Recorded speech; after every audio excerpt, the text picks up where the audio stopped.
ভোটের মাঠে প্রচারণার আরও খবরাখবর জানাতে মাদারীপুর থেকে যুক্ত হচ্ছেন আমাদের সহকর্মী নজরুল ইসলাম পলাশ।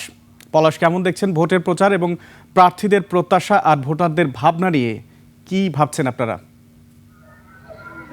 ধন্যবাদ সুমন। আমি এই মুহূর্তে দাঁড়িয়ে আছি মাদারীপুর 1 আসনের শিবচর উপজেলায়। এই শিবচর উপজেলাটা শুরু থেকেই নির্বাচনের বিষয়টা একটু জটিল আকার ধারণ করেছে।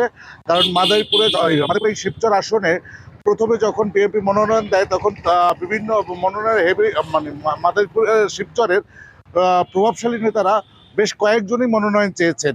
তার ভিতর থেকে একজনকে প্রথমে দেওয়া হয়েছে, বিভিন্ন কারণে পরবর্তীতে তাকে বাতিল করে আরেকজনকে দেওয়া হয়েছে। কিন্তু বর্তমানে বিএনপির 3 প্রার্থী নির্বাচনে লড়ছেন, 2 জন বিদ্রোহী হিসাবে স্বতন্ত্র এবং একজন আপনার হচ্ছে ধানের শীষ মার্কায় নির্বাচন করছেন। এবং মূলত নির্বাচনের প্রতিযোগিতা এই বিএনপির এই 3 প্রার্থীর মধ্যেই হবে। তবে সম্প্রতি শিবচরের নির্বাচনের মোড় একেবারেই ঘুরে গিয়েছে। কারণ হচ্ছে প্রথমে স্বতন্ত্র প্রার্থী জামাল কামাল মোল্লা, তার ভাই ছিল আওয়ামী লীগের একজন নেতা এবং বর্তমানে আওয়ামী লীগের সভাপতিতে আছেন। তিনি তার ভাইকে সমর্থে তার নেতাকর্মী নিয়ে প্রচারণায় নামেন।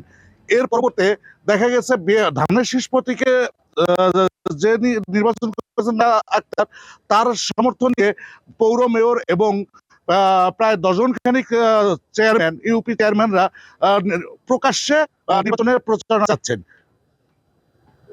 ওকে ওকে ওকে ওকে নেটের সমস্যা করে কেন? পলাশ, আপনাকে ধন্যবাদ। দর্শক, মাদারীপুর থেকে যুক্ত হয়েছিলেন আমাদের সহকর্মী নজরুল ইসলাম পলাশ, জানাচ্ছিলেন সেখানকার ভোটারদের প্রতিক্রিয়া এবং প্রার্থীদের প্রতিক্রিয়া।